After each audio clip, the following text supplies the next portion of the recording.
ইসলামের সম্পদ, কারণ ইসলামকে এই পর্যন্ত যারাই সহযোগিতা করেছে তারা প্রত্যেকেই ছিল যুবক। চিল্লাবেন ঠিক কিনা? ইসলাম যুবকদের রক্তের উপরে দাঁড়ায় আছে। হযরত ওমর ফারুক যখন ইসলাম গ্রহণ করেছেন 26 বছরের যুবক। আবু বকর সিদ্দিক রাদিয়াল্লাহু তাআলা আনহু যখন ইসলাম গ্রহণ করেছেন তিনিও যুবক। আলী রাদিয়াল্লাহু তাআলা আনহু 8 বছর মতান্তরে 11 বছর বয়সে ইসলাম গ্রহণ করে রাসূলকে সাহায্য সহযোগিতা করেছেন। এই যুবকদেরকে আমাদের যত্ন করতে হবে। তাদের মধ্যে দেশপ্রেম আছে, দেশের জন্য ভালোবাসা আছে, আলেম ওলামাদের প্রতি তাদের দরদ আছে, যার কারণে তাদেরকে নিরাপত্তার একটা ব্যবস্থা করতে হবে। বিশেষ আইয়ুহাল্লাযীনা আমানু সাল্লু আলাইহি ওয়া সাল্লিমু তাসলিমা। আল্লাহুম্মা সাল্লি আলা মুহাম্মাদ ওয়া আলা আলি মুহাম্মাদ কামা সাল্লাইতা আলা ইব্রাহিম ওয়া আলা আলি ইব্রাহিম إنك حميد مجيد. اللهم بارك على محمد وعلى آل محمد كما باركت على إبراهيم وعلى آل إبراهيم إنك حميد مجيد. اللهم صل وسلم وبارك عليه. কাজের চর যুবকদের উদ্যোগে কবরবাসী ও বৈষম্য বিরোধী ছাত্র আন্দোলনের সকল শহীদদের আত্মার মাগফিরাত কামনায় আজকের এই তাফসীরুল কোরআন মাহফিলের সম্মানিত উদ্বোধক আলহাজ নিশকাতুর রহমান, সভাপতি 5 নং ওয়ার্ড বাংলাদেশ জামাত ইসলামী ডাঙ্গা ইউনিয়ন, সভাপতি হিসেবে আজকে যিনার উপস্থিত থাকার কথা জনাব ফজলে রাফি, এক্সিকিউটিভ ডিরেক্টর প্রাণ ইন্ডাস্ট্রিয়াল পার্ক ডাঙ্গা, প্রধান অতিথি হিসেবে যিনি আজকে এই প্রোগ্রামের আসন অলঙ্কিত করবেন এবং উপস্থিত হয়েছেন কেন্দ্রীয় মজলিসের শুরার অন্যতম সদস্য উপাধ্যক্ষ মাওলানা আমজাদ হোসাইন, জেলা সেক্রেটারি বাংলাদেশ জামাত ইসলামী নরসিংদী জেলা। আল্লাহ পাক রব্বুল আলামিন আমাদের প্রিয় ভাইকে হায়াতে তাইয়্যিবা সিহাতে কুল্লিয়া নসিব করুন, সকলে পড়ি আমিন। আল্লাহ পাক রব্বুল আলামিন সকল প্রকার বিপদ আপদ দুঃখ দুর্দশা ক্লেশ থেকে ভাইকে হেফাজত করে দিনের কাজগুলোকে আঞ্জাম দেওয়ার তৌফিক বা বৃদ্ধি করে দিন, আমিন। আজকের এই প্রোগ্রামে প্রধান বক্তা হিসেবে যিনি তাফসীর পেশ করবেন, অত্যন্ত চমৎকার সুললিত কণ্ঠে তাফসীর করে থাকেন আমার সম্মানিত উস্তাদুল আসাতিজা হযরত মাওলানা খুরশেদ আলম হাফিজাহুল্লাহ। তিনি আজকের এই প্রোগ্রামের প্রধান বক্তা হিসেবে আলোচনা পেশ করবেন। আরবি প্রভাষক, জামিয়া কাসিমিয়া কামিল মাদ্রাসা, গাবতলী, নরসিংদী। আরো অন্যান্য উলামায়ে কেরাম, আমার সামনে উপবিষ্ট ইসলাম প্রিয় তাওহীদি জনতা, পর্দার অন্তরালের আমার সম্মানিতা শ্রদ্ধেয়া মা এবং বোনেরা, আপনাদের সকলের প্রতি আমার আবারও সশ্রদ্ধ সালাম। আসসালামু আলাইকুম ওয়া রাহমাতুল্লাহি ওয়া বারাকাতুহু। আমরা যে আজকে এই প্রোগ্রামে আসতে পেরেছি কার দয়ায়? প্রাণ খুলে কথা বলতে হবে ভাইয়েরা আমার, কার দয়ায়? কেউ যেটা জানে না সেটা কে জানে? কেউ যেটা বুঝে না সেটা বুঝে কে? কেউ যেটা পারে না সেটা পারে কে? আল্লাহ পাক রব্বুল আলামিন সবকিছুই পারে। সে আল্লাহ পাক রব্বুল আলামিন আমাদেরকে তৌফিক দিয়েছেন, যার জন্য এই রকম কোরআনুল কারীমের মাহফিলে আমরা উপস্থিত হতে পেরেছি। এটার জন্য আমরা সকলে হৃদয় উজাড় করে অন্তরের সবটুকু শ্রদ্ধা এবং ভালোবাসা মিশিয়ে সকলে চিৎকার দিয়ে বলি আলহামদুলিল্লাহ। আমরা কোরআনের মাহফিলে আসতেও পারতাম না, শুনতেও পারতাম না, বসতেও পারতাম না যদি রব্বে কারীম আমাদেরকে তৌফিক না দিতেন। রব্বে কারীম আমাদেরকে তৌফিক দিয়েছেন, মেহেরবানি করে বাছাই করেছেন, যার জন্য আমরা কোরআনুল কারীমের মাহফিলে আসতে পেরেছি। রাসূলুল্লাহ সাল্লাল্লাহু আলাইহি ওয়াসাল্লামের জন্ম থেকে নিয়ে শুরু করে নবুয়ত প্রাপ্তি পর্যন্ত রাসূলুল্লাহ সাল্লাল্লাহু আলাইহি ওয়াসাল্লামের সাথে একই পরিবারে, একই মহল্লায়, একই এলাকাতে বেড়ে ওঠা, শৈশব কৈশোর সবকিছুই দেখলো, কিন্তু হেদায়াত নসিব না থাকার কারণে কোরআনের আলো থেকে বঞ্চিত হয়ে জাহান্নামের অংশীদার হয়েছে আবু জাহেল, আবু লাহাব, উতবা, শাইবা, মুগীরা। চিল্লায় বলেন ঠিক কিনা? কিন্তু শত শত মাইল দূর আবিসিনিয়া থেকে, আফ্রিকা থেকে, দূর দূরান্ত থেকে কোরআনের মহব্বতে নবী রাসূলুল্লাহ সাল্লাল্লাহু আলাইহি ওয়াসাল্লামের টিপ টিপ করে প্রজ্বলিত হওয়া দিনের আলোকে আরো বেশি মশালের মতো বৃদ্ধি করার জন্য সাহাবায়ে কেরাম দূর দূরান্ত থেকে আসলেন, রাসূলুল্লাহর আহ্বানে সাড়া দিয়ে ঈমান আনলেন, দুনিয়া থেকে জান্নাতের সার্টিফিকেট পেয়ে গেলেন। সুবহানাল্লাহ। যার কারণে কোরআন সবাই শুনতেও পারে না, কোরআন সবাই বুঝতেও পারে না, কোরআন সবাই বুঝতেও পারে না, শুনতেও পারে না। যার কারণে সম্মানিত ভাইয়েরা আমার, আমি আপনাদের সামনে পবিত্র কোরআনুল কারীমের সূরা আন-নিসা এর 48 নম্বর আয়াত কারিমা তেলাওয়াত করেছি। রাসূলুল্লাহ সাল্লাল্লাহু আলাইহি ওয়াসাল্লামের পবিত্র মুখ নিঃসৃত ছোট্ট একটা হাদিসে নববী পাঠ করেছি। আল্লাহ পাক রব্বুল আলামিন যদি আমাকে তৌফিক দান করেন, আপনাদের সামনে যতটুকু সময় পাই বলার চেষ্টা করব, যদি রব্বে কারীম আমাকে তৌফিক দান করেন। আমার বলার কোনো যোগ্যতা নাই, আমার বলার কোনো ক্ষমতা নাই, সকল ক্ষমতা জেনার আছে। চিল্লায়া বলেন তিনি কে? আল্লাহ। ক্বালু সুবহানাকা লা ইলমা লানা ইল্লা মা আল্লামতানা। ওগো আল্লাহ, ওগো রব্বে কারীম, আমরা কিছুই জানি না, সবকিছু তো আপনি জানেন, আপনি আমাদেরকে একটু তৌফিক দান করুন। আমি আপনাদের সামনে যে আয়াতে কারিমা তেলাওয়াত করেছি, সেই আয়াতের মধ্যে ভয়াবহতম কিছু অপরাধের কথা বর্ণনা করা হয়েছে। আল্লাহ পাক রব্বুল আলামিন এই পৃথিবীতে মানুষ সৃষ্টি করেছেন শুধুমাত্র তার ইবাদত করার জন্য, নাকি অন্য কারো ইবাদতের জন্য? আল্লাহ পাক রব্বুল আলামিন ইবাদতের জন্য বলেছেন, ওয়া মা খালাকাতুল জিন্না ওয়াল ইনসা ইল্লা লিয়াবুদুন। আমি জিন এবং মানুষকে শুধুমাত্র আমি আল্লাহর ইবাদতের জন্য বানাইছি। আল্লাহ মানুষকে বানালেন ইবাদতের জন্য। মানুষ এবং জিন শুধুমাত্র আল্লাহর ইবাদত করবে, যার জন্য মানুষ এবং জিন ব্যতীত অন্য কারো আখিরাতের কোনো হিসাব হবে না। জাহান্নামে শুধু মানুষ এবং জিনগুলা দিয়ে আল্লাহ জাহান্নামগুলা ভরপুর করবেন, ঠিক কি না? কিন্তু আল্লাহর ইবাদত করতে গিয়ে মানুষ ভুল পথে চলে, আল্লাহর ইবাদত করতে গিয়ে মানুষ ভুলের উপরে চলে, ভুল রাস্তা অনুসন্ধান করে ভুলের উপরে প্রতিষ্ঠিত হয়ে শিরিক করে আমার আল্লাহর ইবাদত থেকে বঞ্চিত হয়ে জাহান্নামী হয়ে যায়। এরকম মানুষ আমাদের দেশে আছে না? যার কারণে আমার আল্লাহ বললেন, ইন্নাল্লাহা লা ইয়াগফিরু আন ইউশরাকা বিহি ওয়া ইয়াগফিরু মা দুনা যালিকা লিমান ইয়াশা। আল্লাহ পাক রব্বুল আলামিন তার সাথে শিরিক করার গুনাহ ব্যতীত অন্য যত রকমের গুনাহ আছে, যত বড় গুনাহ আছে, জেনার গুনাহ, খুনের গুনাহ, অন্যান্য অপরাধের গুনাহ, আমার আল্লাহ পাক রব্বুল আলামিন যার প্রতি দয়া করে, মায়া করে, মহব্বত করে যদি ইচ্ছা করেন তার সকল গুনাহ ক্ষমা করে দিতে পারেন। যিনি চিল্লায় বলেন তিনি কে? কিন্তু আমার আল্লাহ বললেন, ইন্নাল্লাহা লা ইয়াগফিরু আন ইউশরাকা বিহি। কিন্তু আমি আল্লাহর ইবাদতের সাথে যারা শরীক করবে, আমি আল্লাহর ইবাদতের সাথে যারা অংশ স্থাপন করবে, আমি আল্লাহ তাদেরকে কখনোই ক্ষমা করব না। এখন বলেন, আমাদের দেশে শিরিক আছে না নেই? আপনাদের এই কাজের চরে শিরিক আছে না নেই? কম না বেশি? মানুষ কথা বলতে গিয়ে শিরিক করে, কাজ করতে গিয়ে শিরিক করে, ইবাদত করতে গিয়ে শিরিক করে। আর শিরিক হচ্ছে এমন বস্তু, অংশীদার করা, টোশিয়ার, পার্টনারশিপ। আল্লাহ পাক রব্বুল আলামিন আমাদেরকে যখন বানালেন, বানানোর পরে যখন আল্লাহ পাক রব্বুল আলামিন বললেন, আলাস্তু বিরাব্বিকুম, আমি কি তোমাদের রব নই?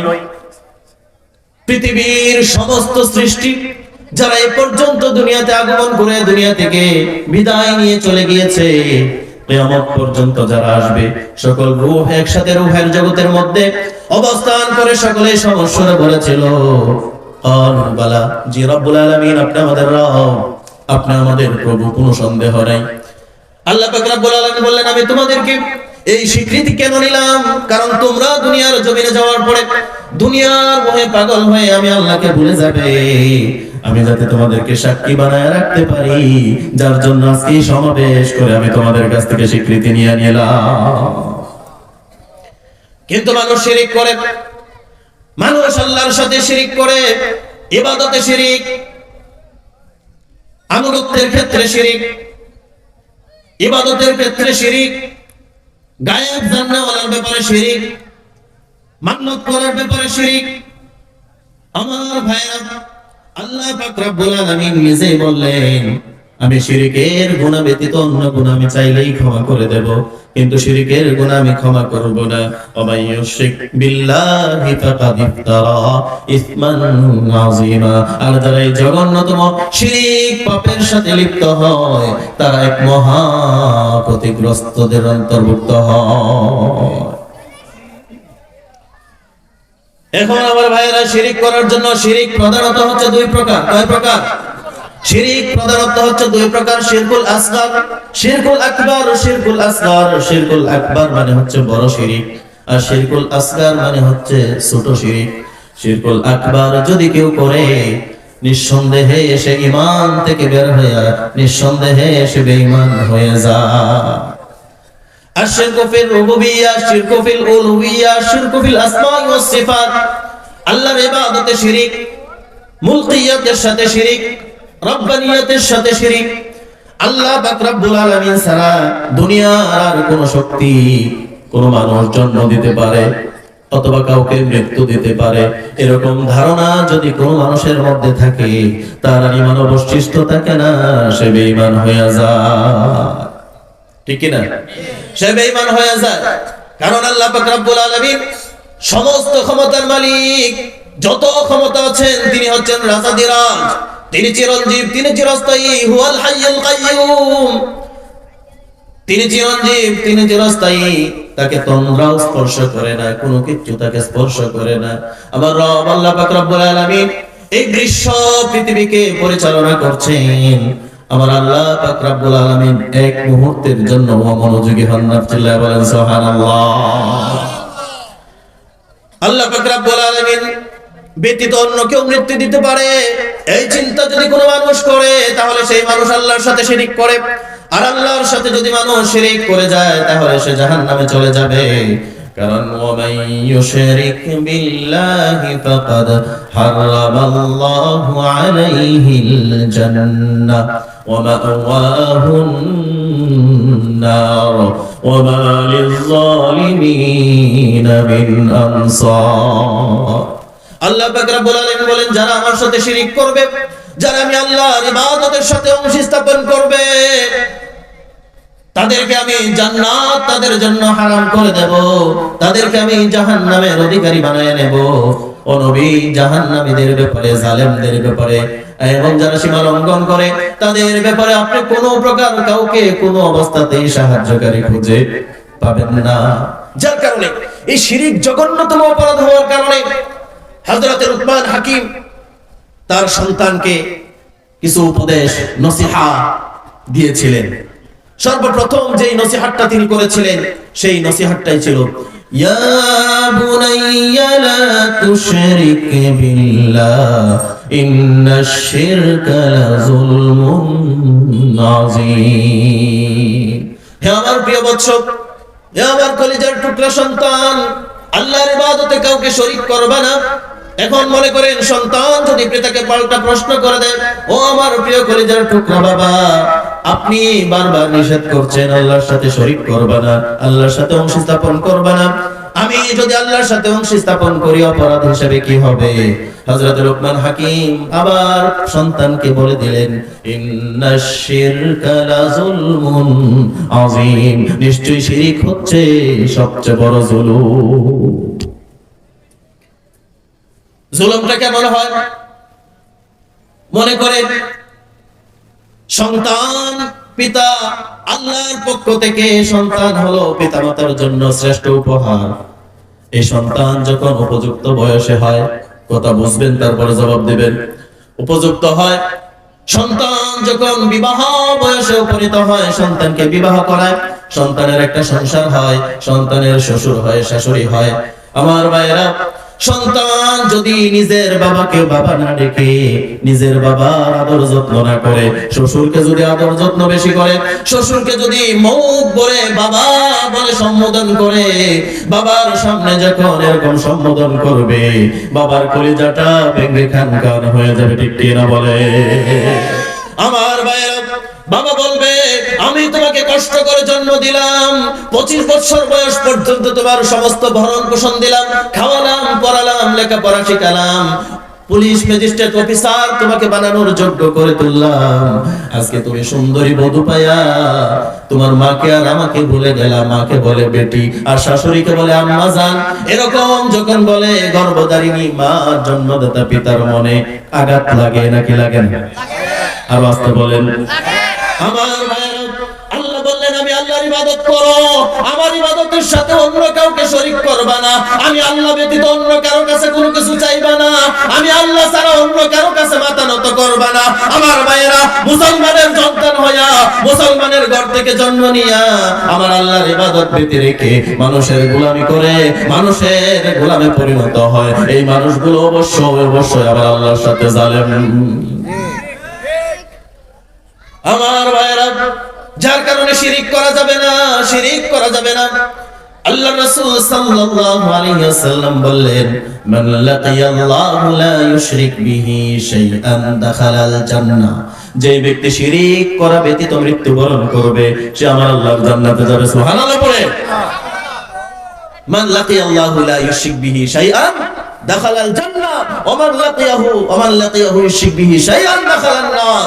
আর যে শিরিক করে মৃত্যুবরণ করবে, সে জাহান্নামে যাবে, সে জাহান্নামে যাবে। আমার ভাইরা, রাসূলুল্লাহ সাল্লাল্লাহু আলাইহি ওয়াসাল্লামের একজন সাহাবী রাসূলকে প্রশ্ন করলেন, সালতু রাসূলুল্লাহ সাল্লাল্লাহু আলাইহি ওয়াসাল্লাম, আমি আল্লাহর রাসূলকে প্রশ্ন করলাম, আইয়ুয যামবি আকবারু ইনদাল্লাহ, ওগো আল্লাহর নবী, আল্লাহর কাছে সবচেয়ে বড় অপরাধ কোনটি? আল্লাহর সাথে সবচেয়ে বড় জুলুম কোনটি? অন্যায় অপরাধ কোনটি? গুনাহ কোনটি? আল্লাহ রাসূল সাল্লাল্লাহু আলাইহি ওয়াসাল্লাম বললেন, ক্বালা আইয়ুয যামবি আকবারু ইনদাল্লাহ, তুমি আন খালাকাকা, আল্লাহ তোমাকে সৃষ্টি করলেন, অথচ তুমি আল্লাহর সাথে শরীক করলা, আল্লাহর সাথে তুমি অংশ স্থাপন করলা, এর চাইতে বড় গুনাহ আমার আল্লাহর সাথে আর কিছু হতে পারে না। আমার ভাইরা, বড় শিরিক। আল্লাহ ছাড়া কেউ মৃত্যু দিতে পারে, এটা কখনো ভাবা যাবে না। কারণ মুসলমানের সন্তান হওয়ার পরে এই বিশ্বাস থেকে যদি বিচ্যুত হয়ে যায়, নিঃসন্দেহে ঈমান হারা হয়ে, বেঈমান হয়ে জাহান্নামীদের দলে শামিল হয়ে যাবে। আল্লাহ বললেন, গায়েবের খবর আমি আল্লাহ ছাড়া কেউ জানি না, আমি আল্লাহ ছাড়া আর কেউ জানে না। এখন মানুষ মনে করে অমুক পীর গায়েব জানে, কথা কয়, অমুক পীরে গায়েব জানে, অমুক খাজা গায়েব জানে, অমুক দরবেশ বাবা সমস্ত গায়েবের খবর জানে। কিন্তু আমার আল্লাহ বললেন, না না, কেউ গায়েব জানে না। ওয়া ইনদাহু মাফাতিহুল গায়বি লা ইয়ালামুহা ইল্লা হু, গায়েবের চাবিকাঠি শুধুমাত্র আমি আল্লাহর কাছে, আমি আল্লাহ ছাড়া দ্বিতীয় আর কেউ গায়েব জানে না। অনেকেই মনে করে নবী রাসূল গায়েব জানে। ও আমার বন্ধু, নবী রাসূলরা কি গায়েব জানে নাকি? কথা বলেন। ঈমান যদি পরিপক্ক না হয়, নামাজ রোজা করে লাভ আছে? শিরিক মিশ্রিত ইবাদতের কোনো মূল্য নাই। আল্লাহ পাক রব্বুল আলামিন ব্যতীত অন্য কেউ গায়েব জানে না। রাসূলুল্লাহ সাল্লাল্লাহু আলাইহি ওয়াসাল্লাম গায়েব জানে না। রাসূলকে যতটুকু জানানো হয়েছে, এর বাহিরে রাসূল আর কোনো কিছু জানেন না। قل لا أملك لنفسي نفعا ولا ضرا إلا ما شاء الله ولو كنت أعلم الغيب لاستكثرت من الخير وما مسني السوء আল্লাহ পাক রব্বুল আলামিন বলেন নবী আপনি বলে দেন কুল লা আমলিকু লিনাফসি নাফআ ওয়ালা দাররা আমার ভালো মন্দ আমার কল্যাণ অকল্যাণ আমার সুবিধা অসুবিধা এর কোনোটাই আমার হাতে নাই আমার হাতে কোনো ক্ষমতা নাই রাসূল নিজে বলছেন আমার ভালো মন্দ আমার কল্যাণ অকল্যাণ কোনোটাই আমার কাছে নাই আমার কাছে সীমাবদ্ধ নাই সমস্ত ক্ষমতা যার কাছে আছে চিল্লায় বলেন তিনি কে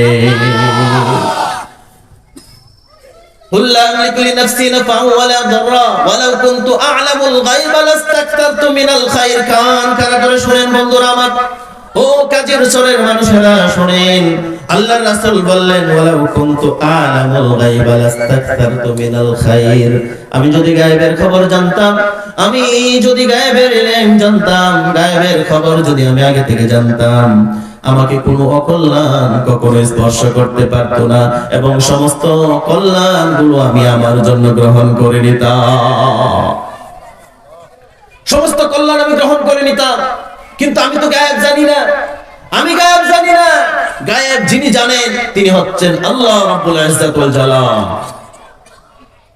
আমার বন্ধুগণ قل لا أملك لنفسي نفعا ولا ضرا আমার আল্লাহর রাসূল কখনোই গায়েব জানেন না আল্লাহ যতটুকু জানিয়েছেন এখন মনে করেন এখান থেকে ডাঙ্গা বাজারের কথা চিন্তা করেন ডাঙ্গা বাজারে যদি এখন কোনো ঘরে যদি আগুন লাগে অথবা রোড অ্যাক্সিডেন্টে একজন মানুষ মারা যায় আপনারা এখানে বসে আছেন কেউ জানেন না আমরা কেউ জানি না আমার বন্ধুগণ কোন মানুষ যখন সেটা সচক্ষে দেখবে দেখে এখানে এসে ঘোষণা দেবে ডাঙ্গা বাজারে একটি ঘরে বৈদ্যুতিক শক লেগে আগুন লেগেছে অথবা রোড অ্যাক্সিডেন্টে একজন মানুষ মারা গিয়েছে আমরা এখানে যাইনি কিন্তু খবরের মাধ্যমে এটা জানতে পেরেছি এটার নাম কখনো গায়েব হতে পারে না এটা হচ্ছে খবর আপনাকে খবর দেওয়া হয়েছে গায়েব হয়ে যাবে তখন যখন আপনি এখানে বসে বলবেন আমি দেখতে পাচ্ছি ডাঙ্গা বাজারে আগুন লাগছে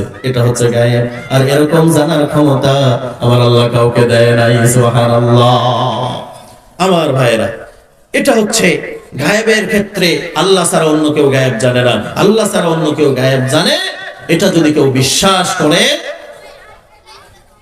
তাহলে সে শিরিক করবে ইবাদতের ক্ষেত্রে শিরিক আনুগত্যের ক্ষেত্রে শিরিক আনুগত্যের ক্ষেত্রে শিরিক করার জন্য আমার ভাইয়েরা মানুষ মানুষকে এমন ভাবে আনুগত্য করে দলিলবিহীন যাচাই বাছাই ছাড়া মানুষকে অন্ধের মতো অনুসরণ করে এরকম মানুষ আছে না নাই আমার ভাইয়েরা মানুষ ভুল করতে পারে কিনা পারে না মানুষ ভুল করতে পারে মানুষকে কখনো ভুলের ঊর্ধ্বে মনে করা যায় না মানুষ ভুল করবে আপনার পীর যদি থাকে সেও ভুল করতে পারে কিন্তু আপনার আনুগত্যের ব্যাপারে আপনার পারমিশন হচ্ছে আনুগত্যের ক্ষেত্রে আপনার উপরে রুলস হচ্ছে ইয়া আইয়ুহাল্লাযীনা আমানু আতিউল্লাহ ওয়া আতিউর রাসূল আনুগত্য করো আল্লাহর বাধ্যতামূলক আনুগত্য করো আল্লাহর রাসূলের বাধ্যতামূলক ওয়া উলিল আমর এবং উলিল আমর যারা তোমাদের মধ্যে যারা আদেশ দিতে পারে যারা তোমাদের উলিল আমর যারা তোমাদের লিডার হবে তাদেরকে আনুগত্য করো কিন্তু তাদের আনুগত্য বন্ধু ততক্ষণ পর্যন্ত করতে হবে যতক্ষণ আমার নেতা কোরআন এবং হাদিস মানে আল্লাহ এবং আল্লাহর রাসূল মেনে যতক্ষণ লিডিং দেয় ততক্ষণ তার আনুগত্য করা ফরজ কিন্তু বন্ধু লিডার যখন বেপথে যাবে লিডার যখন বেআইনি পথে যাবে লিডারের কথা মানা তখন জায়েজ নয় সাইয়েদনা হযরত আবু বকর সিদ্দিক রাদিয়াল্লাহু তাআলা আনহু যখন খেলাফতের দায়িত্ব পেলেন খেলাফতের দায়িত্ব পাওয়ার পরে তিনি জনগণকে সাথে নিয়ে মানুষদেরকে সঙ্গে নিয়ে সমাবেশ ডাকলেন সমাবেশে তিনি বললেন ও আমার সঙ্গী সাথী মানুষেরা শুনে নাও আমাকে তোমরা ক্ষমতা দিয়েছো আমি আজকে খেলাফত লাভ করেছি এখন আমি যদি তোমাদেরকে পরিচালনা করি তোমরা আমার অনুসরণ করবে, আমার অনুসরণ তোমরা ততক্ষণ পর্যন্ত করবে। আমি আবু বকর যতক্ষণ আল্লাহ এবং আল্লাহর রাসূলকে অনুসরণ করি ততক্ষণ আমি আবু বকরকে অনুসরণ করবে। আমি আবু বকর যখন আল্লাহ এবং আল্লাহর রাসূলের পথ থেকে বিচ্যুত হয়ে যাব তখন তোমরা কেউ আমার অনুসরণ করবে না। আল্লাহু আকবার পড়ে। আমার বন্ধুগণ, হযরত ওমর ফারুক রাদিয়াল্লাহু তাআলা আনহু একই কথা বললেন।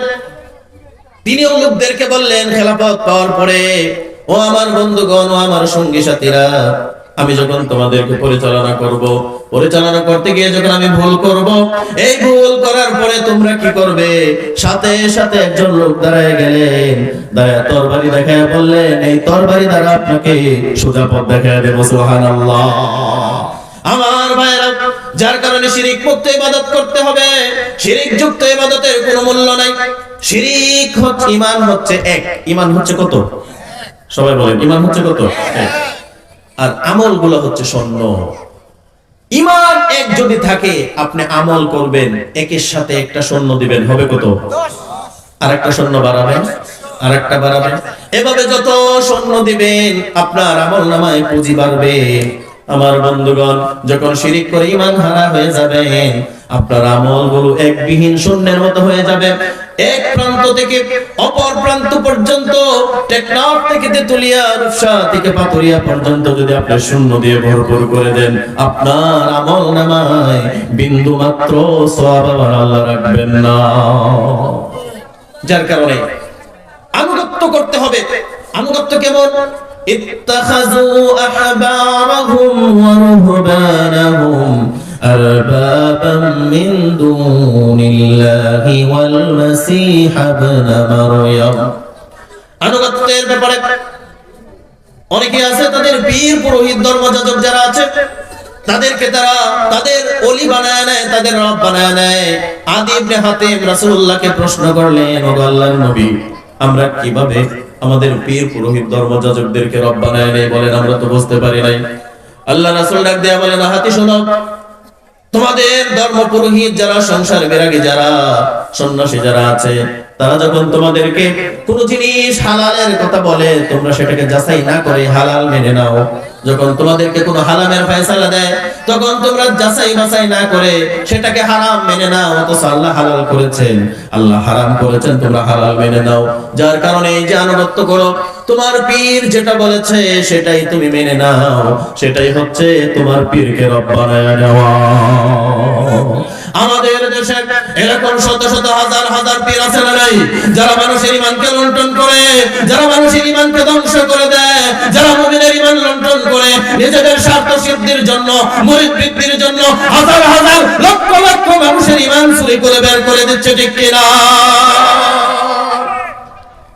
আমার ভাইরা, মুসলমান শিরিক করতে পারে না, মুসলমান আল্লাহ ছাড়া আর কারো কাছে মাথা নত করতে পারে না। আমার বন্ধুগণ, 17 বছরের বোঝা, 17 বছরের শিকড় গেড়ে বসে থাকা স্বৈর শাসক বাংলার জমিন থেকে জুলাই আগস্টের বিপ্লবী শহীদ যারা আছে, যারা এই লড়াই শুরু করেছিল, তাদের আন্দোলনের মুখে আল্লাহর সাহায্যের মাধ্যমে এই স্বৈর শাসক বাংলার জমিনে টিকতে পারে নাই, পালায় যাওয়া লাগছে।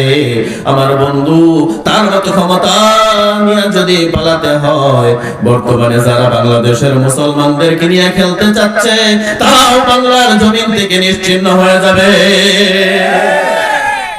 টিকতে পারবে না। আমাদের কোরআনের পাখি শহীদ আল্লামা দেলোয়ার হোসেন সাঈদী বলেছিলেন, ভারত শুনে রাখো, তোমাদের লোক সংখ্যা বেশি হতে পারে, ভৌগোলিক দূরত্ব বেশি হতে পারে, দৈর্ঘ্য প্রস্থে তোমরা বেশি হতে পারো, তোমাদের অস্ত্র বেশি হতে পারে, সবকিছু বেশি হতে পারে, কিন্তু আমরা মুমিনদের একটা জিনিস বেশি আছে, সেই জিনিসের নাম হচ্ছে ঈমান। সেই ঈমানের পাওয়ারে জ্বলে পড়ে চারকার হয়ে যাবে। মুসলমানদের সাথে কখনো খেলতে এসো না। আমার বন্ধুগণ, এত সাহস তারা পায় কোথায়? মুসলমানেরা হিন্দুদের মন্দিরের নিরাপত্তার জন্য কাজ করে, আর এই হিন্দু ইসকন সমর্থিত ইসকনের উগ্রবাদী কিছু নেতা পণ্ডিতেরা মুসলমানদেরকে হত্যা করে, তারা বাংলার জমিনে টিকে থাকে কেমন করে?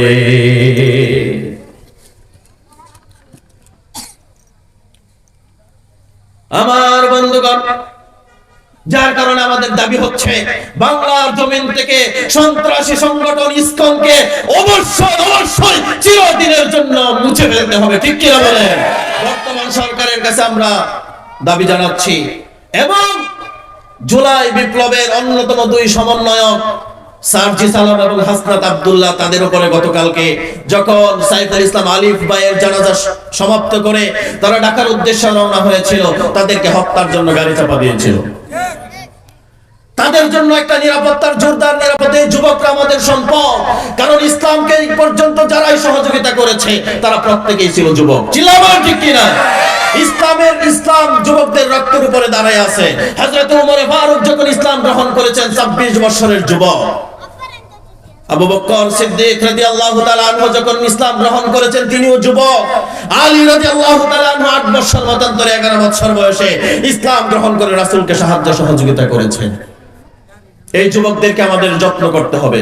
তাদের মধ্যে দেশপ্রেম আছে, দেশের জন্য ভালোবাসা আছে, আলেম ওলামাদের প্রতি তাদের দরদ আছে, যার কারণে তাদেরকে নিরাপত্তার একটা ব্যবস্থা করতে হবে। বিশেষ করে ইসকনকে নিষিদ্ধ করতে হবে। এবং মুসলমানেরা শুনে রাখো, কান খুলে শুনে রাখো, মুসলমান জন্ম নেওয়ার পরে এই পৃথিবীতে যত মানুষ জন্মগ্রহণ করেছে, কোন প্রাণ যেই জন্মগ্রহণ করেছে তারই মৃত্যু হয়েছে। কথা বলেন না কেন? পৃথিবী চির অমর হয়ে থাকার জায়গা নয়। পৃথিবী চির অমর হয়ে থাকার জায়গা নয়। আপনি বিছানায় পরেও মরতে পারেন, কিন্তু শাহাদাতের তামান্না মনের মধ্যে লালন করতে হবে। মা ইয়াজিদু শাহিদু মিন মাসিল কাতল ইল্লা কামা ইয়াজিদু আহাদুকুম মিন মাসিল কারসা। শাহাদাতের তামান্না নিয়ে মৃত্যুর জন্য তৈরি থাকতে হবে। যদি যুদ্ধের দামামা বেজে যায়, বিধর্মীদের সাথে যদি যুদ্ধ লেগে যায়, মুসলমান ঘরে তাকে বসে থাকার সুযোগ আছে নাকি? মুসলমান বসে থাকতে পারে না। আর মুসলমানদের আগুন নিয়ে, মুসলমানদের ঈমান নিয়ে খেলতে আসলে এই পৃথিবীতে কেউ টিকে না, কেউ টিকে না। ফেরাউন ঠিক আছে? পৃথিবীতে কেউ স্থায়ী হয় না, হোক না সে ফেরাউন কিবা নমরুদ। কেউ ভাবে চিরকাল রয় না, কেউ ভাবে চিরদিন রয় না। পৃথিবীতে কেউ স্থায়ী হয় না, হোক না সে ফেরাউন কিবা নমরুদ। কেউ ভাবে চিরকাল রয় না।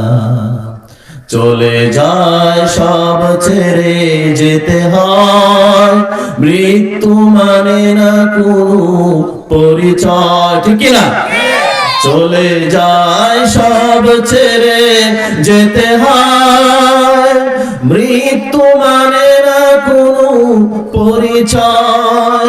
সব রাজা মহারাজা আর মহাবীর, কাউকে সে অবকাশ দেয় না।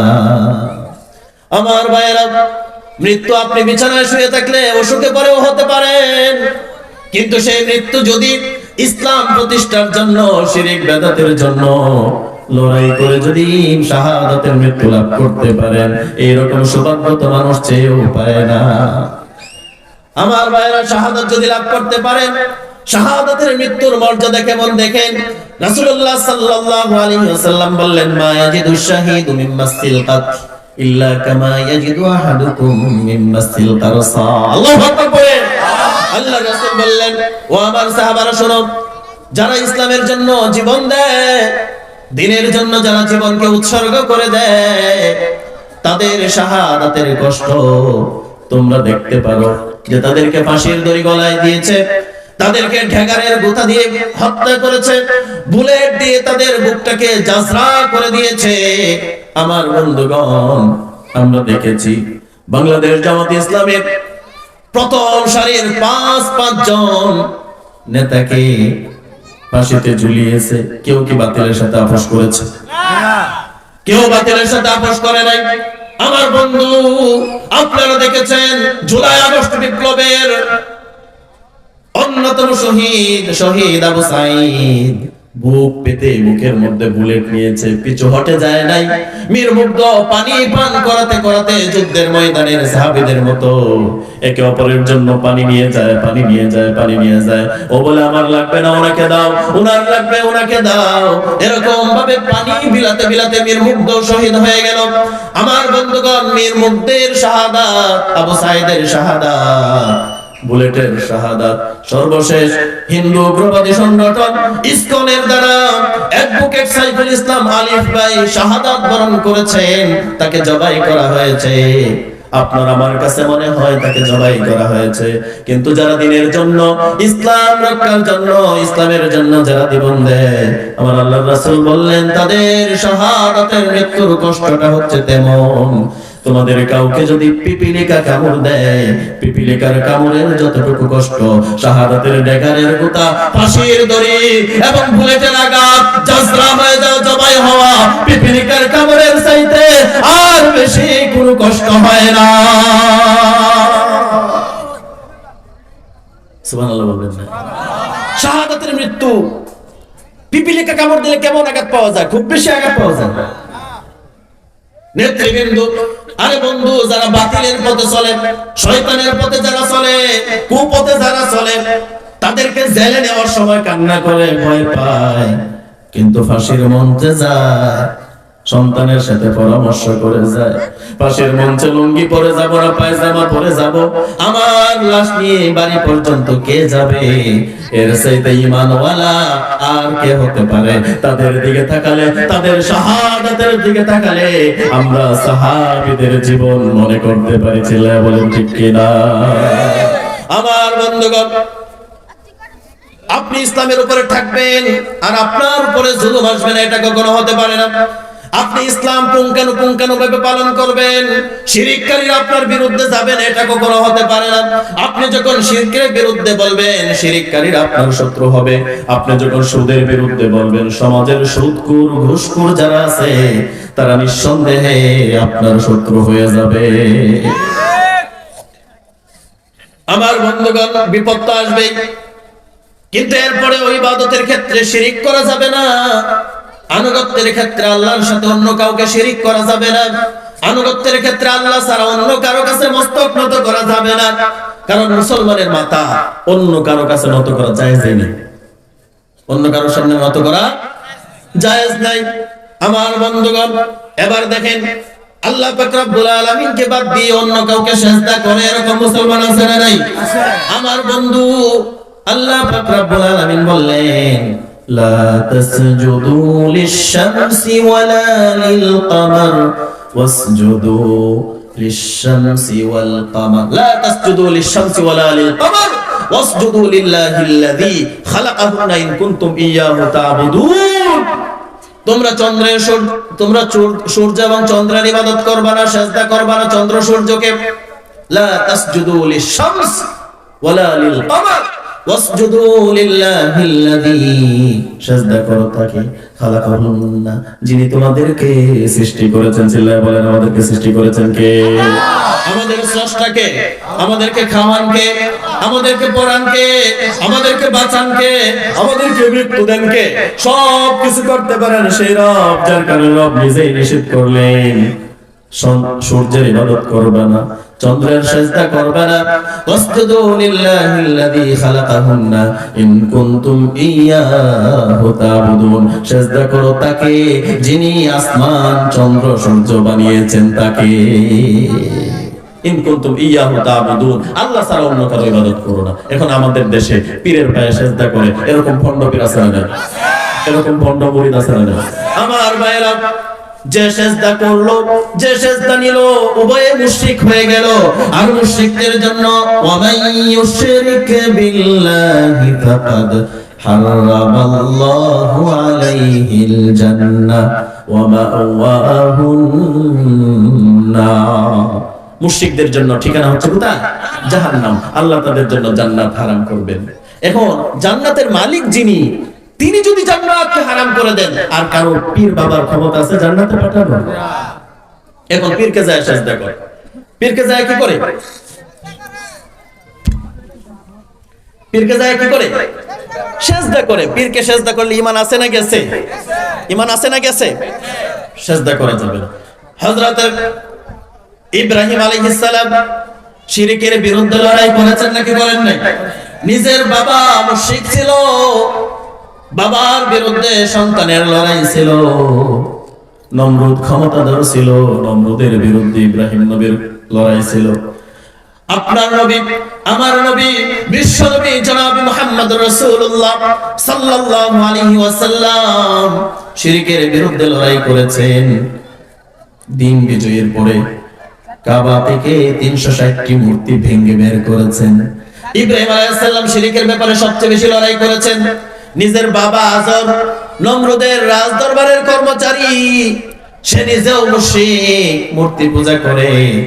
ইব্রাহিম আলাইহিস সালাম বললেন, যখন চন্দ্র উদিত হলো, চন্দ্র দেখে তিনি বললেন, এটা হয়তো আমার রব, এটা আমার প্রভু। কিন্তু যখন চাঁদ যখন অস্তমিত হয়ে গেল, তিনি বললেন, না না, যারা অস্তমিত হয় তারা কখনো আমাদের রব হতে পারে না। আমার বন্ধুগণ, তারকা আসলো। তারকা যখন আকাশকে সুন্দর করে ঝলমল করে আলোকিত করছিল, তারকা দেখে ইব্রাহিম আলাইহিস সালাম বললেন, এটা হয়তো বা আমার প্রভু হতে পারে।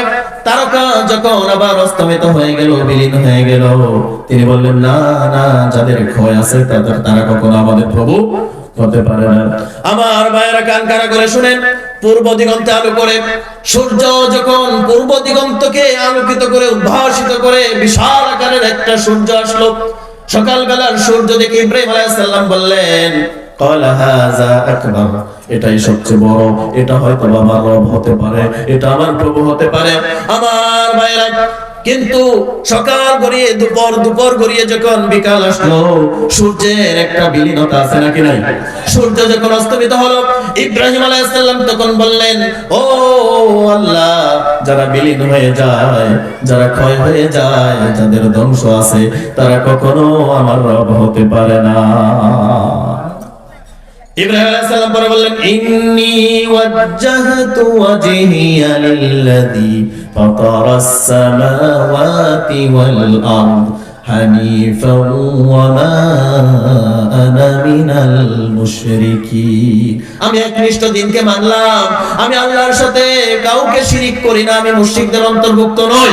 ইব্রাহিম আলাইহিস সালাম মুশরিকদের ব্যাপারে লড়াই করেছেন, সমস্ত মূর্তির ঘাড় ভেঙেছেন, বড়টার কাঁধে কুড়াল রেখে দিলেন।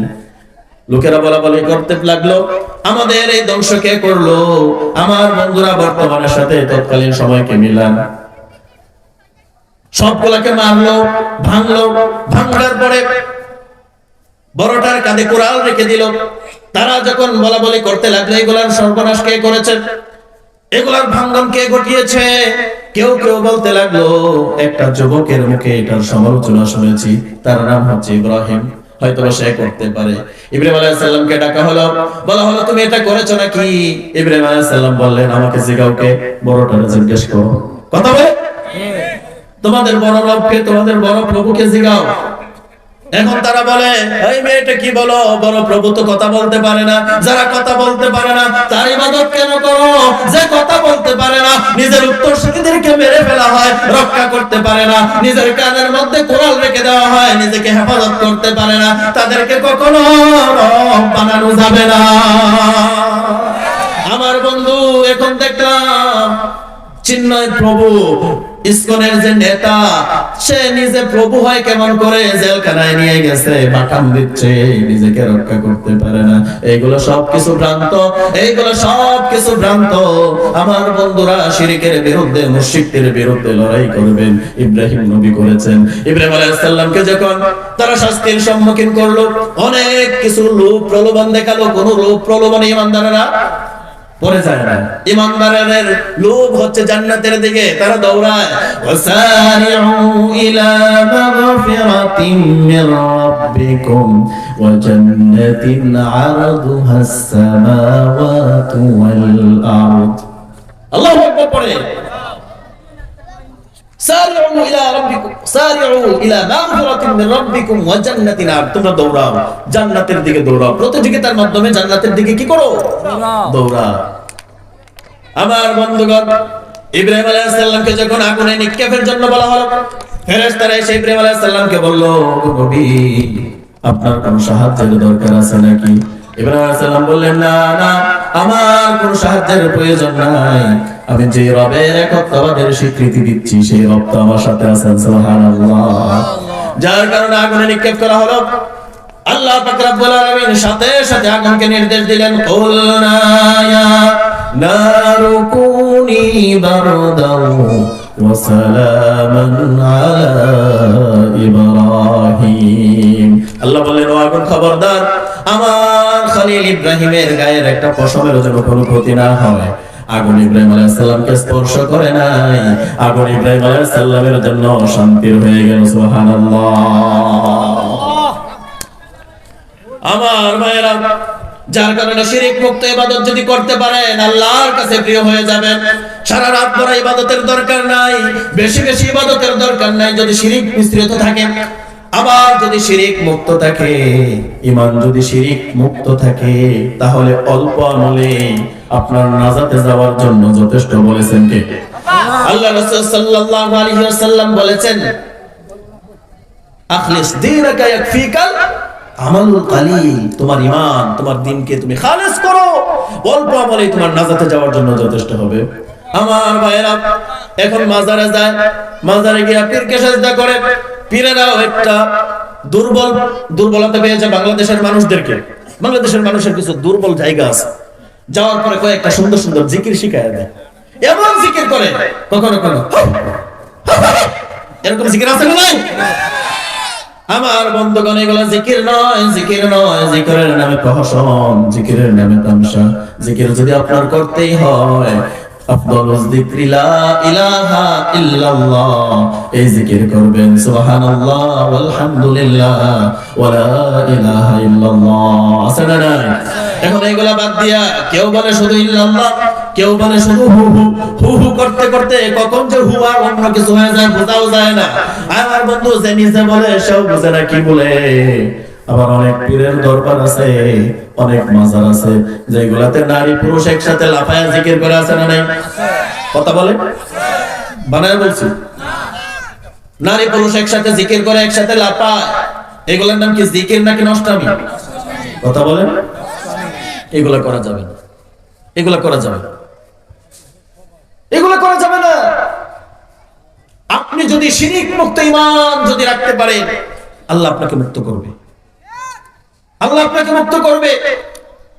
আমার ভাইরা, গেল ইবাদতে শিরক, সেজদা, সেজদার শিরক গেল। সেজদা আল্লাহ ছাড়া অন্য কাউকে সেজদা করা যাবে না। মাথা যদি নোয়াতে হয়, আল্লাহকে মাথা নোয়াতে হবে, আল্লাহকে। কারণ শিরিক করো না, বেদাত করো না, আল্লাহ ছাড়া কারো কাছে মাথা নত করো না। শিরিক করো না, বেদাত করো না, আল্লাহ ছাড়া কারো কাছে মাথা নত করো না। ঠিক না? গুরের পূজা, পীরের পূজা ইসলামেতে নাই, তবু মানুষ আল্লাহ ছাড়া মাথা যেন আয়।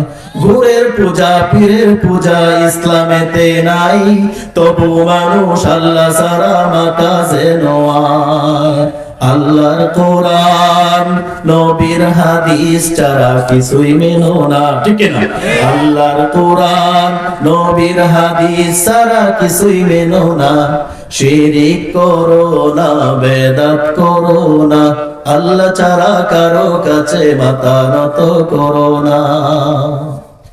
কিন্তু মানুষ মাথা নত করে। পীরের ভাই এত সুন্দর, আমি নিজে দেখেছি, আমি নিজে দেখেছি। পীর আইসা গোসল করলে পড়লো, গোসলের পানি কে কত জমা করে খাইতে পারে? আপনারা কেউ এরকম সাক্ষী আছেন নাকি? পীরের গোসলের পানি নাউজুবিল্লাহ পড়ে, পীরের গোসলের পানি খাওয়ার জন্য মুরিদরা পাগল হয়ে যায়। এগুলো মানুষ নাকি নষ্ট হয়ে গেছে? এগুলো কোনো মুমিনের কাজ হতে পারে না। এখন এইগুলো দাবি করে, তাদেরকেও যায় যখন আপনি বলবেন, ভাই তোমরা কি জান্নাতের উপযুক্ত, জান্নাতে যাইবা? তারা বলবে, আমরা যদি জান্নাতে না যাই আপনারা যাইবেন। আমরা 8 রশি নিয়ে যদি জান্নাতে না যাই আপনারা 1 রশি নিয়ে কেমনে যাইবেন? আমার বন্ধু 8 রশি আছে না? 18 আসেন না? তারা বলবে আমরা যদি 18 নিয়ে যাইতে না পারি আপনারা একটা নিয়ে কেমনে যাইবে? আমার বন্ধু, আবার কেউ কেউ ইসলামের এত রাস্তা বের করছে, কিন্তু আমার আল্লাহ রাসূল কোরআনে বলে, আল্লাহ কোরআনে বলেছেন ফারিকুন ফিল জান্নাহ ওয়া ফারিকুন ফিস সাইর। রাস্তা হচ্ছে দুইটা, একটা হচ্ছে জান্নাত, অপরটা হচ্ছে জাহান্নাম। আর যদি জান্নাতে যাওয়ার আগে রাস্তা গ্রহণ করতে হবে একটা, আর সেই রাস্তা হচ্ছে ইহদিনাস সিরাতাল মুস্তাকিম। আমাদেরকে সহজ সরল পথ দেখান, সুবহানাল্লাহ। আমার বাইরে এত রাস্তা ধরে আমরা জান্নাতে যেতে চাই না। আমরা সঠিক পথে ঈমান পাকাপোক্ত রেখে শিরক মুক্ত, বেদাত মুক্ত ইবাদত এবং আমল করে আমরা জান্নাতে যেতে চাই, ঠিক কি না? অন্য কোনো ভাবে আমরা জান্নাতে যেতে চাই না। আমার বন্ধুগণ, এরপরে আসেন ছোট শিরকের মধ্যে কিছু শিরক আছে জঘন্য। ছোট শিরক করলে মানুষ ঈমান থেকে বের হয়ে যায় না, কিন্তু প্রতিনিয়ত করতে করতে সে কবিরা গুনাহ করে, আর কবিরা গুনাহ করতে করতে মানুষ এক সময় ঈমান থেকে ইচ্ছামতে খারিজ হয়ে যায়। এর মধ্যে আল্লাহ রাসূল সাল্লাল্লাহু আলাইহি ওয়াসাল্লাম বলেছেন যে আমি তোমাদের ব্যাপারে সবচেয়ে বেশি ইন্না আখওয়াফা মা আখাফা আলাইকুম শিরকুল আসগর। ক্বালু ওয়া মা শিরকুল আসগর ইয়া রাসূলুল্লাহ? ক্বালা আর-রিয়া। আল্লাহ রাসূল বললেন আমি তোমাদের ব্যাপারে সবচেয়ে বেশি যে জিনিসটার ভয় করছি সেটা হচ্ছে ছোট শিরক। কি শিরক বলেন সবাই? কি শিরক? ছোট শিরক। আল্লাহ রাসূল সাহাবারা প্রশ্ন করলেন রাসূলকে, ইয়া রাসূলুল্লাহ আশ-শিরকুর রিয়া, ক্বালা আশ-শিরকুল আসগর, ছোট শিরক কি? আল্লাহ রাসূল সাল্লাল্লাহু আলাইহি ওয়াসাল্লাম তখন বললেন আর-রিয়া, এটা হচ্ছে লোক দেখানো ইবাদত। আমাদের দেশে আছে না নাই? আর আস্তে বলেন, লোক দেখানো ইবাদত আছে না নাই? আল্লাহ রাসূল সাল্লাল্লাহু আলাইহি ওয়াসাল্লাম বলেছেন কারণ নামাজ আদায় করার পরেও মানুষ জাহান্নামে যাবে, আছে না নাই? ফাওয়াইলুল লিল মুসাল্লিন আল্লাযীনা হুম আন সালাতিহিম সাহুন আল্লাযীনা হুম ইউরাউনা ওয়া ইয়ামনাউনাল মাউন। কিছু কিছু নামাজ আছে, নামাজ দিয়ে আছে যে নামাজ দিয়ে কোনো লাভ নাই। ফাওয়াইলুল লিল মুসাল্লিন, ধ্বংস সেই সমস্ত নামাজীদের জন্য যে সমস্ত নামাজীরা, যে সমস্ত মুসল্লিরা তাদের নামাজ সম্পর্কে উদাসীন বেখবর। তার মানে নামাজ আদায় করেও জাহান্নামে যাবে, কিন্তু নামাজ আদায় করেও জাহান্নামে যাবে। রাসূলুল্লাহ সাল্লাল্লাহু আলাইহি ওয়াসাল্লাম বললেন মান সাল্লা ইউরাই ফাকাদ আশরাকা। যদি কোন মানুষ লোকদেরকে দেখানোর জন্য নামাজ আদায় করে সে শিরক করলো। এখন বলতে পারেন হুজুর নামাজ আবার মানুষকে দেখানোর জন্য কেমন করে করে? হ্যাঁ ভাই, মানুষকে দেখানোর জন্য। মানুষ তাকে মুসল্লি বলবে, মানুষ তাকে নামাজি বলবে। সারা জীবন সুদ খাইছে, ঘুষ খাইছে, অন্যের সম্পদ লুণ্ঠন করছে, অন্যের স্বামী জবরদখল করছে, অন্যের স্ত্রী নিয়ে ভেগে গেছে, অন্যের উপরে জুলুম করছে, নির্যাতন করছে। শেষ বয়সে এসে মসজিদের মধ্যে ঘুমায়, মসজিদের মধ্যে সময় দেয়, মনে করে সে ভালো হয়ে গেছে। এরকম দ্বিমুখী চরিত্রের লোক আছে না? কারণ লোক তারা মুসল্লি বলবে। আমার ভাইয়েরা, মান সাল্লা ইউরাই ফাকাদ আশরাকা, লোক দেখানোর জন্য যারা নামাজ আদায় করে তারা শিরক করে। মান সামা ইউরাই ফাকাদ আশরাকা, যারা নামাজ, যারা মানুষকে দেখানোর জন্য রোজা রাখে সে হচ্ছে শিরক করে। আমার বন্ধু, মানুষদেরকে দেখানোর জন্য আবার কেমন করে রোজা রাখে? হ্যাঁ ভাই, রোজা রাখে, রোজা রাখে, নফল রোজা রাখে। ভাই আজকে আমি রোজা রাখছি। রোজা রাখার কারণ হচ্ছে মানুষকে জানা, মানুষ জানে তারা রোজাদার বলে, পরহেজগার বলে, দিনদার বলে। এই পরহেজগারি আর দিনদারি শোনার জন্য যারা রোজা রাখে তাদের রোজা রোজা নয়, তাদের রোজা হচ্ছে শিরক। মান তাসাদদাকা ইউরাই ফাকাদ আশরাকা, যারা দান করে মনে করেন এলাকার সলিমউদ্দিন কলিমউদ্দিন, কারো যদি নাম মিলে যায় কষ্ট পাবেন না, বুঝাচ্ছি। সলিমউদ্দিন সব লক্ষ লক্ষ টাকার মালিক, হজ করার মতো উপযুক্ত আছে, হজ করে আসছে হাজী সাহেব ডাক শোনার জন্য, সদকা করে ডাক শোনার জন্য। অমুক দানবীর আছে, অমুক জায়গায় অনেক জাকাতের শাড়ি লুঙ্গি দেয়, এরকম ডাক শোনার জন্য যারা দান খয়রাত করে তাদের দান দান নয়, তাদের গুলো হচ্ছে শিরক। কথা কি আমার নাকি আল্লাহ রাসূলের? কথা বলেন, আমার নাকি রাসূলের? মান সাল্লা ইউরাই ফাকাদ আশরাকা ওয়া মান সামা ইউরাই ফাকাদ আশরাকা ওয়া মান তাসাদদাকা ইউরাই ফাকাদ আশরাকা। লোক দেখানো নামাজ শিরক, লোক দেখানো রোজা শিরক, লোক দেখানো দান শিরক। আমার বন্ধু এবার দেখেন দান করে কেমনে শিরিক করে। অমুক জায়গায়, অমুক বাজারের মোড়ে, অমুক পণ্ডিতের বাড়িতে, অমুক বড় লোকের বাড়িতে শাড়ি কাপড় জাকাতের শাড়ি এবং লুঙ্গি বিতরণ করা হবে, এরকম ঘোষণা দেয় কিনা? ওই পণ্ডিত, তোমাকে কে বলছে শাড়ি লুঙ্গি দিয়া জাকাত দিতা? কে বলছে তোমাকে জাকাত দিতা শাড়ি লুঙ্গি দিয়া? যে শাড়ি লুঙ্গি দিয়া তুমি মানুষদেরকে, অসহায় মানুষদেরকে জাকাত দাও, 200 টাকা দিয়ে একটা শাড়ি কিনো, একটা লুঙ্গি কিনো, সেই শাড়ি যদি তোমার স্ত্রীকে, নিজের স্ত্রীকে যদি দাও, তোমার নিজের স্ত্রী শাড়ি হাতে নিয়ে তোমার নাকে ফিক্কা মারবে, ঠিক কি না বলে? কিন্তু তুমি অসহায়দেরকে দিচ্ছ, মানুষদেরকে জমায়েত করছো, পায়ের তলায় পিষ্ট হয়ে লোকজন জাকাতের শাড়ি লুঙ্গি আনতে গিয়ে মারা যায়, এরকম ইতিহাস আমরা বাংলাদেশে দেখেছি। এগুলা লোক দেখানো ছাড়া আর কিছুই নয়। আর এইগুলার ব্যাঘাত কেন ঘটছে? এগুলার সমস্ত ব্যাঘাত ঘটছে আমাদের সমাজে আল্লাহর আইন দিয়ে এবং আল্লাহর কোরআন প্রতিষ্ঠিত না থাকার কারণে। চিল্লা বলেন ঠিক কিনা? আমার মায়েরা, কোরআন ছাড়া এই পৃথিবীতে কেউ শান্তি দিতে পারে না। কোরআন ছাড়া এই পৃথিবীতে কোনো আইন মানুষদেরকে সুখী করতে পারে না। মানুষদেরকে যে আইন সবচেয়ে বেশি সুখী করতে পারে, সেই আইন হচ্ছে আমার আল্লাহর কোরআন। আমার মায়েরা, যার কারণে শিরিক মুক্ত ইবাদত করতে হবে, শিরিক মুক্ত ঈমান গঠন করতে হবে। সমাজের নেতৃত্ব সৎ মানুষ যারা আছে তাদের কাছে তুলে দিতে হবে। চিল্লায়া বলেন ঠিক কিনা? আমার বন্ধুগণ, আমি অনেক জায়গায় বলে থাকি, মনে করেন আপনার মহল্লায় একজন নেশাখোর, ইয়াবাখোর, বাবাখোর আছে, যে নেশা করে, মদ খায়, গাঁজা সেবন করে, আবার ইয়াবা ট্যাবলেট সেবন করে, এরকম গাড়ি চালানোর ড্রাইভার আছে না? সবাই জবাব দিবেন আর বুঝবেন কোন জায়গার কথা কোথায় যায়। আমার বন্ধুগণ, একজন নেশাখোর গাড়ি চালক, গাড়ির ড্রাইভার, সে গাড়ি চালানোর ক্ষেত্রে এত বেশি পরিপক্ক, এত বেশি পারদর্শী, 100 জন ড্রাইভারে যদি আপনি ইন্টারভিউ নেন, এই নেশাখোর ব্যক্তিটা 1 নাম্বার ড্রাইভার হিসেবে পরিগণিত হবে। আমার ভাইরা, এখন এই ড্রাইভার, আপনি যখন এখান থেকে কাজীর চর থেকে মনে করেন আপনি ডাঙ্গা বাজারে যাবেন, মনে করে নেন তার গাড়ি আছে উঠে, আপনি তখন চিন্তা করেন তার গাড়িতে ওঠার জন্য, কারণ সে মদ পান করুক আর যাই করুক, গাড়ি চালায় দক্ষভাবে, সঠিকভাবে সে আমাকে গন্তব্যে নিয়ে যাবে, ঠিক কিনা বলেন? আবার পাশে একজন হুজুর ইমাম সাহেব, একজন দাড়িওয়ালা, টুপিওয়ালা, গাড়িও ছিল, কিন্তু তিনি গাড়ি সুন্দরভাবে চালাতে পারে না, গাড়ি সুন্দরভাবে ড্রাইভ করতে পারে না। তার গাড়িতে যদি আপনি ওঠেন, আপনার ভিতরে সন্দেহ, আমি যদি তার কাছে উঠি, হতে পারে সে প্রাণ পার্কের সামনে নিয়ে আমাকে লাগাই দিতে পারে, ফেলে দিতে পারে। যার কারণে ইমানদার জানার পরেও, সৎ ব্যক্তি জানার পরেও, ইমাম সাহেব হওয়ার পরেও আপনি ইমাম সাহেবের গাড়িতে উঠেন নাই। কারণ কি বলেন?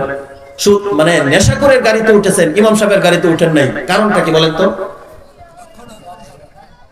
বলেন, সবাই বলেন। কারণ দক্ষ না, সে আপনাকে পরিচালনা করে আপনার গন্তব্যস্থানে নিয়ে পৌঁছাতে পারবে না। যার কারণে সমাজে ইমাম সাহেব থাকার পরেও তার গাড়িতে আপনি ওঠেন নাই, নেশাখোরের গাড়িতে উঠছেন। আমার বন্ধু, সমাজ পরিচালনা করতে করতে কান লাগে শুনেন, সমাজ পরিচালনার যোগ্যতা যখন আলেমের মধ্যে এসে যায়, ইসলামী দলের কর্মীর মধ্যে যখন দিন পরিচালনা করা, ইসলাম পরিচালনা করা, সমাজ পরিচালনার নেতৃত্ব যখন সমস্ত গুণাবলী তার মধ্যে থাকে, সে গাড়ি ড্রাইভ করতে পারে, এত পাকাপোক্ত ভাবে গাড়ি ড্রাইভ করতে পারে, আলহামদুলিল্লাহ, চমৎকার ড্রাইভিং সে করতে পারে। আমার ভাইয়ের, তার ড্রাইভিং মানুষ ঈর্ষা করে, এত সুন্দর করে মানুষ কেমন করে গাড়ি চালায়, এমন সুন্দর করে মানুষ কেমন করে ড্রাইভিং করে। আমার বন্ধু, সেও গাড়ি নিয়ে দাঁড়ানো, আবার ওই নষ্ট মানুষটাও, নেশাখোর মানুষটাও গাড়ি নিয়ে দাঁড়ানো। এখন যে ড্রাইভার আলেম আছে, সেই ড্রাইভারে গাড়ি পাকাপোক্ত ভাবে চালাতে পারে। সবাই চিৎকার দিয়ে বলেন, এখন আপনি কার গাড়িতে উঠবেন? সবাই যেন বলেন, কার গাড়িতে উঠবেন? আলেমের গাড়িতে। কেন? কেন? এক হচ্ছে দক্ষ, দ্বিতীয়ত ঈমান আছে, হালাল হারামের বাজ বিচার করে, কারো অন্যায় করে না, কারো প্রতি জুলুম করে না, কারো সম্পদ লুণ্ঠন করে না, কারো হক মেরে খায় না। আমার ভাইয়েরা, আপনার সমাজের নেতৃত্ব এরকম নষ্ট মানুষের কাছে দিবেন না, যে নেশা করে আপনার হক লুণ্ঠন করবে। যার কারণে আলেম উলামা যখন এই নির্বাচনের জন্য আপনাদের কাছে আসবে, আলেম উলামা এরকম নির্বাচনের ড্রাইভারের হাতে আপনার আমানত উঠায় দেওয়ার দরকার আছে না নাই? যে ড্রাইভারের কাছে আপনার আমানত উঠায় দিলে পরে যে সমাজের নেতৃত্ব দিয়ে আপনাকে গন্তব্যের দিকে আপনার জান্নাতের দিকে নিয়ে যেতে পারবে, এরকম নেতা আমাদের সমাজে দরকার আছে না নাই? আমার বন্ধুগণ, যার কারণে এরকম নেতৃত্ব দেওয়ার জন্য বাংলাদেশ জামাতি ইসলামী আলেম তৈরি করেছে, নেতৃত্বের গুণাবলী দিয়ে মানুষ, সোনার মানুষ তৈরি করেছে, যারা একটা হক কারো মেরে দেবে না, কারো সম্পদ মারবে না, কারো হক নষ্ট করবে না, কারো উপরে জবরদখল করবে না। আপনি যে আমানত তার কাছে রাখবেন, জামাত কর্মী আপনার সেই আমানত সঠিকভাবে ফেরায় দেবে। চিল্লায়া বলেন ঠিক কিনা? যার কারণে নির্বাচনের ক্ষেত্রে নেশাখোর চরিত্রহীন লম্পটদের থেকে সাবধান। আপনার ড্রাইভিং এমন কারো কাছে উঠায় দিবেন না যে নেশাখোরের কাছে দিলে পরে জাহান্নামে নিয়ে যায়। কারণ নেতা যেরকম কর্মীও কিন্তু সেরকমই হয়। কি يوم تقلب وجوههم في النار يقولون يا ليتنا أطعنا الله وأطعنا الرسول وقالوا ربنا إنا أطعنا سادتنا وكبراءنا فأضلونا السبيل। নেতা যখন ভুল পথে চলে, কর্মীরাও ভুল পথে যায় এবং হাসরের মাঠে যায় সেই কর্মীরাই নেতার বিরুদ্ধে আবার দাঁড়ায় যায়। যার কারণে সম্মানিত ভাইরা, যতটুকু সময় আপনাদের সামনে কথা বলেছি, আল্লাহ পাক রব্বুল আলামিন সেই সমস্ত কথাগুলো আপনাদেরকে এবং আমাদেরকে আমল করার তৌফিক দান করুন।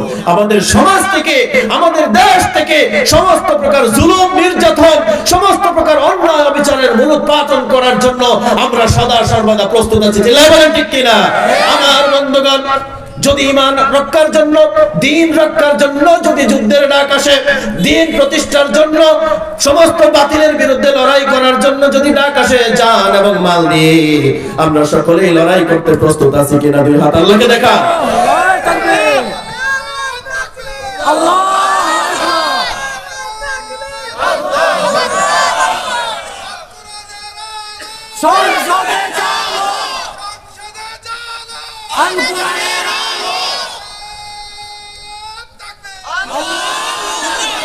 আল্লাহ আমাদেরকে কবুল করুন, আমিন। আল্লাহ আমাদেরকে কবুল করুন। আমার সম্মানিত ওস্তাদুল্লাহ শ্রদ্ধাভাজন ভাই আমাদের আব্দুল সালাম ভাই আপনাদেরকে চমৎকার করে আলোচনা শোনাবেন ইনশাআল্লাহ।